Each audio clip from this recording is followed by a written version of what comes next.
Brandon and I recently took a trip to Nashville where Brandon was playing in a travel hockey tournament with his team, the Knoxville Junior Ice Bears. During our free time, we decided to set out and explore some of Nashville's Civil War historic sites. Our first stop was Fort Granger.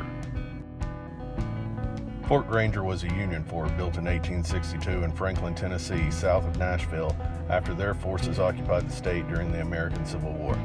One of several fortifications constructed in the Franklin battlefield, the fort was used by Union troops to defend their positions in Middle Tennessee against Confederate attackers.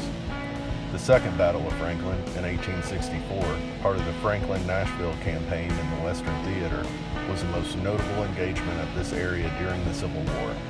Today, Fort Granger's remaining earthworks are preserved within a city park that is located near the center of Franklin.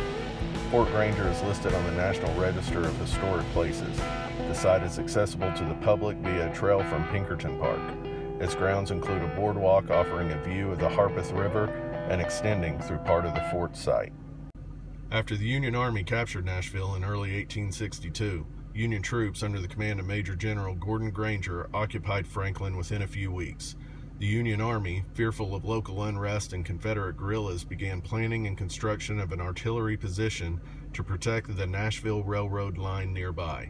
Construction of Fort Granger, named for Major General Gordon Granger, began in 1863 and was overseen by Captain W.E. Morrell. Union troops and some refugee contraband slaves built the fort. Fort Granger's most important time came during the Second Battle of Franklin. Confederate John Bell Hood led efforts in September 1864 with the Army of Tennessee to attack Union General William T. Sherman's supply lines after Sherman had defeated Hood at Atlanta. Hood directed the army north into Tennessee. Fort Granger served the Union cause. In the late afternoon of November 30th, 1864, Confederate General John Bell Hood's army attacked Union General John M. Schofield's troops in a fierce battle. The fighting lasted for 5 hours, including widespread hand-to-hand combat and artillery fire, causing 10,000 casualties on both sides. Union General Schofield commanded Union forces from inside Fort Granger, where he had an excellent view of the battlefield. At the same time, he ordered his men to build a pontoon bridge across the Harpeth River, permitting the movement of supply wagons and troops to Nashville once the battle had ended. German immigrant and Union Lieutenant Frederick W. Fout described the scene.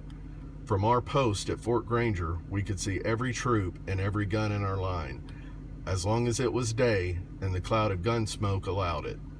After sundown, the sparks of rifle fire and the lightning, thunder, and groaning of the heavy cannons was splendid and awe-inspiring for the eye and ear. Our next stop would be a short drive to the center of Franklin to the Carter House, a central and important point of the Battle of Franklin and the Battle of Nashville. The Battle of Franklin was fought on November 30th, 1864 in Franklin, Tennessee, as part of the Franklin-Nashville campaign of the American Civil War. It was one of the worst disasters of the war for the Confederate States Army. Confederate Lieutenant General John Bell Hood's Army of Tennessee conducted numerous frontal assaults against fortified positions occupied by the Union forces under Major General John Schofield, and was unable to prevent Schofield from executing a planned, orderly withdrawal to Nashville. The Confederate assault of 6 infantry divisions containing 18 brigades with 100 regiments, numbering almost 20,000 men, sometimes called the Pickett's Charge of the West, resulted in devastating losses to the men and leadership of the Army of Tennessee. 14 Confederate generals, 6 killed, 7 wounded, and 1 captured, and 55 regimental commanders were casualties. After its defeat against Major General George H. Thomas in the subsequent Battle of Nashville, the Army of Tennessee retreated with barely half the men with it which it had begun the short offensive, and was effectively destroyed as a fighting force for the remainder of the war. The 1864 Battle of Franklin was the second military action in the vicinity. A battle in 1863 was a minor action associated with a reconnaissance in force by Confederate cavalry leader Major General Earl Van Dorn on April 10th. Fountain Branch Carter completed what is known today as the Carter House in 1830. The Federal-style brick farmhouse was accompanied by several other outbuildings such as the farm office, smokehouse, and kitchen.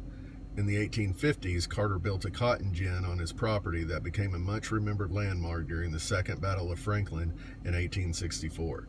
Though the cotton gin no longer stands, the house and the other three buildings are still intact and illustrate the horror of the Civil War, with over 1,000 bullet holes still visible. The Carter House played a very important role in the Second Battle of Franklin. Prior to the fight, the house was taken over as the headquarters of the 23rd Army Corps, commanded by Brigadier General Jacob D. Cox. Federal breastworks were erected just south of the home, extending to both the east and west of Columbia Pike. The Carter family, their enslaved servants, and some neighbors took refuge in the basement during the battle. The middle son of Fountain Branch Carter, Todd Carter, had enlisted in the 20th Tennessee Regiment, which had been formed by his older brother, Moscow Branch Carter. Todd was later taken prisoner at Missionary Ridge. Colonel Moscow Branch Carter had mailed a letter to his brother from Nashville on March 4, 1864. This letter provided more finite information on Todd's capture. The letter was addressed to Captain Todd Carter, POW, Johnson's Island, Ohio, Block 8, Mess No. 1.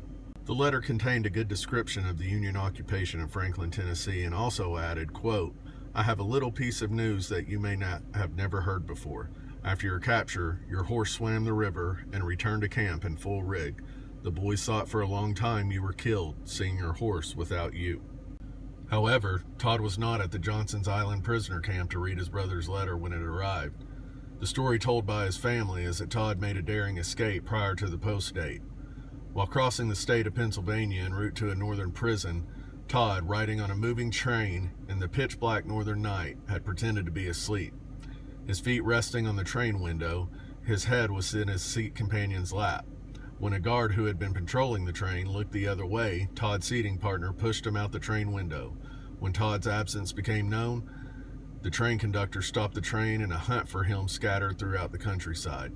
Much to Todd's fortune, a northern farm couple found Todd and befriended him. Incognito, Todd moved his way up the Ohio and Mississippi rivers to Memphis, Tennessee. From Memphis and on, Todd continued his trip to Dalton, Georgia, where his original enlisting party, the 20th Tennessee Regiment, still lay encamped. Almost 7 months had passed, and on November 28, 1864, Todd had held onto a paper that was signed by his commanding officer, granting his permission to move ahead of his brigade and visit his home.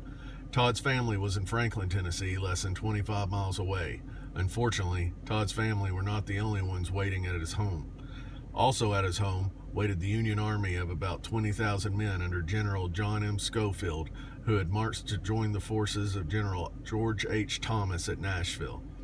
During this trip, these troops encountered the Confederate Army under General John B. Hood, and the Battle of Franklin, Tennessee took place on the next day, November 30th, 1864. General Cox of the Union Army had commandeered the Carter House to become a federal command post. Todd's family somehow managed to warn off Captain Carter just as he had stopped at the home's garden gate. Todd's soldier duties as an assistant quartermaster were non-combatant, but that did not stop Todd from joining the battle. Rosencrantz, Todd's horse, mounted by Captain Todd Carter, dashed through the Yankee works and through the guns of the 20th Ohio Battery. It was about 5 o'clock in the evening. Todd was in the lead of the charge in the center of Bates' division when Rosencrantz plunged forward, throwing Captain Todd over his head. Captain Todd hit the earth and without further movement. He had been mortally wounded by a gunshot to the head about 500 feet southwest of his home. Right after midnight, the soldiers from both Union and Confederacy left the battlefield, leaving their dead to rest in battle and the wounded to suffer. After the battle, the Carter family, along with their servants, their neighbors, and the Albert Lotz family emerged up from the cellar. All were unharmed and thanking God for their well-being and status. Before the families could finish their prayers and thanking God, a Confederate soldier came with the news that Captain Todd Carter still lay wounded on the battlefield. Todd's family climbed over the breastworks and trenches carrying old gasoline lanterns. It was just before the daybreak when they had found Todd.